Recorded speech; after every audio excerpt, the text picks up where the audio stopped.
Welcome to Bitter Reality Brewing. Today we're making 2 beers out of 1 batch. Yes, 2 beers, 1 batch. Don't forget, like, subscribe, keep sharing. Definitely appreciate the sharing. I know a few of you have probably done this. You've seen me do it once. I'm gonna brew a 6-gallon batch on the Anvil Foundry, and we're gonna cut it in half, so we'll have 2 3-gallon batches. I do it a lot of times when I want to pitch 2 different yeasts, but this time we're keeping the yeast the same and we're doing some fruit beers, and I'm doing a lot of fruit beers that I just really want to try as different styles, different everything. So this one is going to be a Saison. It will be a Blackberry Lime Saison. We've got over 3 pounds of real blackberries. Most of them are in the freezer. And I've got 6 limes. I really want the zest to kind of stand out and kind of come through all that lovely fresh blackberry flavor. I know I could easily use Amaretti's blackberry and make it taste amazing, but I really wanted to use fresh blackberries. Yeah, challenge. And in that deep dark color that you're gonna get from those blackberries. So that's kind of why I'm doing it. We're also gonna be using Lallemand's new Farmhouse Hybrid Saison yeast. I've been dying to use this yeast and try it out. I know with all the fruit, it's probably not gonna stand out on its own, but hey, it is what it is. Just wanted to try it. It ferments between 68 and 86 Fahrenheit. It's supposed to give off aromas of clove, pepper, and tropical fruit. Clove, but the pepper and the tropical fruit will go very nicely. I'm not sure what kind of tropical fruit, but the pepper, I really like pepper in a Saison because I feel like it stands out, especially when you're doing fruit. It kind of is like that, sweet and bitter balance. Well, instead it's that sweet and spicy balance, which I like.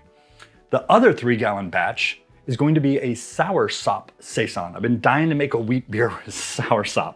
So this is Soursop. It comes as a pulp because I'm not in a tropical climate. I'm in North Florida. Supposedly they do grow this stuff sometimes in very South Florida. It doesn't tolerate frost at all.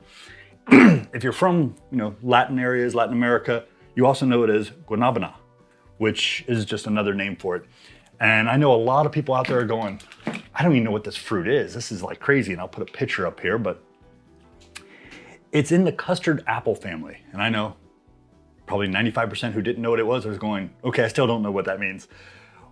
It's primarily from tropical climates. It doesn't tolerate frost. A lot of people describe it as strawberry apple with a bit of citrus. I don't really taste that. Personally, to me, it tastes like a slightly acidic pear with a hint of vanilla, which is right up my alley. And I've had it as ice cream in the Bahamas. It was amazing. I've had it as a drink many, many, many times. I've had an IPA, a double IPA out of Miami, which the bittering just way overpowered it, and I didn't enjoy it as much as I thought I would. So that's why I want to do it without having a beer that's really bitter. So we're gonna end up having 2 fruit beers. It's a very modest grain bill. We're doing 4 pounds, 12 ounces of Pilsner, 2 pounds, 8 ounces of wheat malt, 1 pound of Vienna, 12 ounces of flaked wheat, 6 ounces of acid malt. We have 2 hop additions. I'm going with the Matuka hops because they're known to give off lemon and lime aromas. And I think those will complement not only the Saison, but the fruit that's being added. So I'm good with that. But we have 2 ounces at 20 minutes. That's more for our bittering, a little bit of flavor. And then we have a 1 ounce at 5 minutes, which will help with some of the aroma and hopefully complement everything very nicely. So I'm excited. We've got the Anvil. We've got our Jaded Scylla. I've got my coffee. It's very foggy outside. I'm hoping the fog has lifted. I'm getting a little bit of a late start this morning, but it is what it is. So cheers, let's get brewing. Okay, we're at 122. We're gonna sit at 122 for 10 minutes. We're gonna do a little step mash. I got my brewing salts, which I'll list, but we're gonna go ahead and put those in there.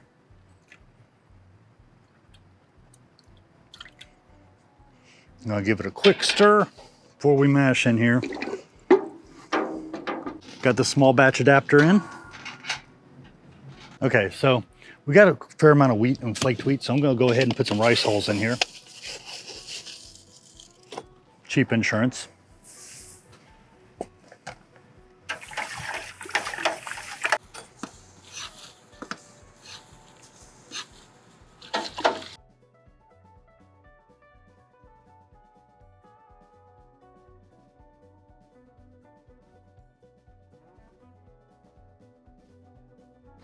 There we go.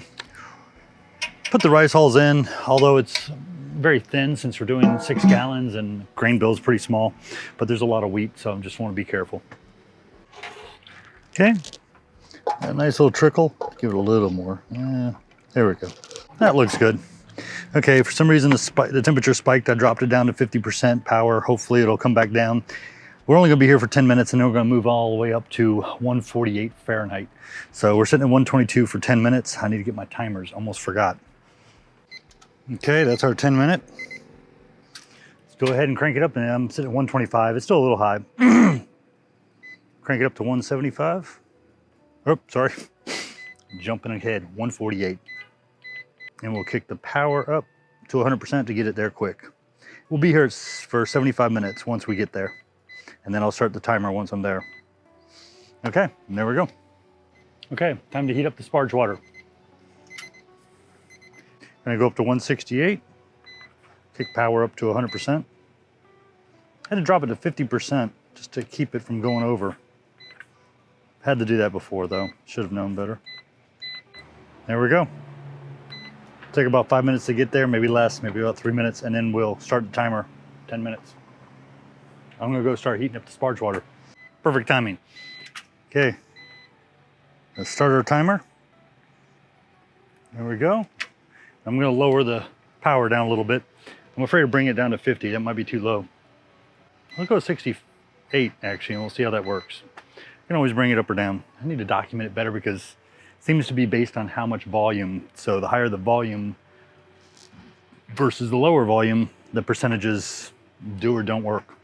Okay, time to mash out and get the sparge. I'll have the sparge water here in just a minute. We'll turn off the pump, turn off the flow, and stop that racket. Now this one has the feet, so I have the feet closer to the front area so I can see the actual indicator in the back. Got a little silicone dog. Well, my dog's inside watching me. Okay, just not that big of a batch, but it was definitely on the heavy side. I'm tired. There we go. We'll let that drip and drip and drip. Yeah, I dripped a little on there, but as you can see, I got that nice little seal around there, so I should be fine. I'm not gonna worry. Okay, we'll let that run off for a minute, and I'm gonna go get the sparge water.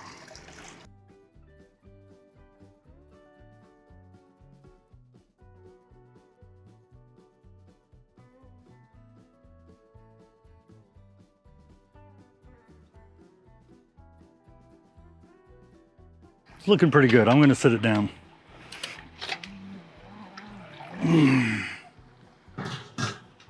And there we go. And if you haven't seen, it sits in my pot pretty good, even with the legs. Okay, this is gonna get up to a boil here soon. It's kind of a full batch, so I am going to go get the defoamer just to be safe.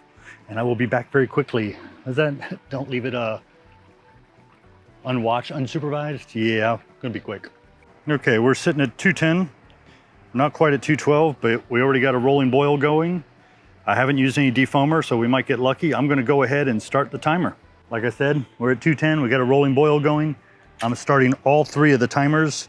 And the reason I'm saying all 3 of the timers is that the last 10 minutes is when we're dropping the hops. The last 5 minutes, of course, you know, everything else we gotta drop on in there. Okay, we have about 14 seconds for our first addition. Matuka, 6% at 20 minutes. Got a new hop bag. Okay, and then we have a 5-minute addition. Okay, got a late start today, so it's getting dark. Dropping the Whirlflock tablet in there. Clear this, we'll drop our 5-minute hop addition. Got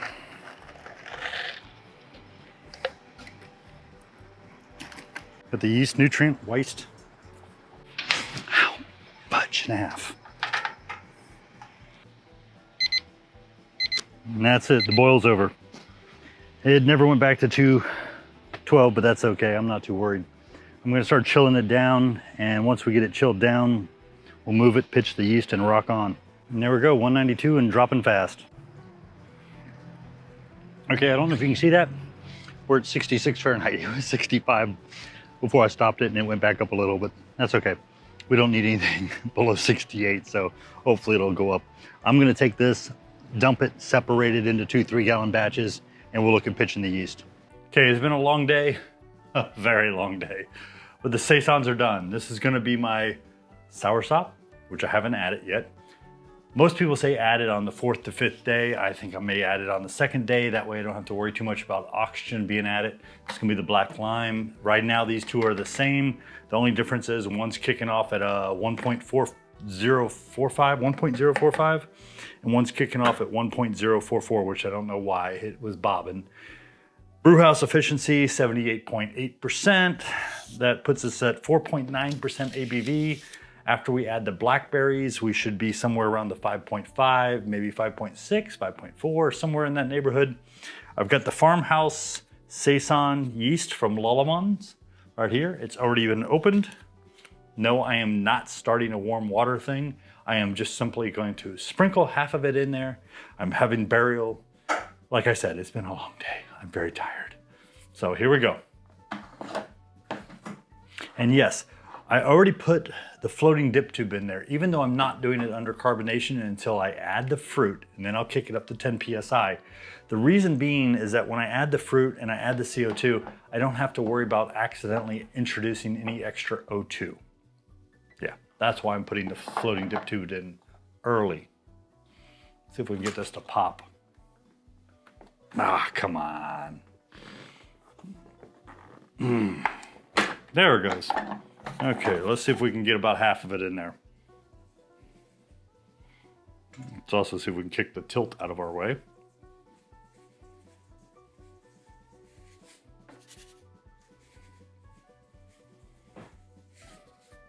That's about half. I mean, it's 11 grams. It's quite a bit, actually. So I'm all good with that. So we're gonna come over here, do the same exact thing. Make sure everything's out of our way.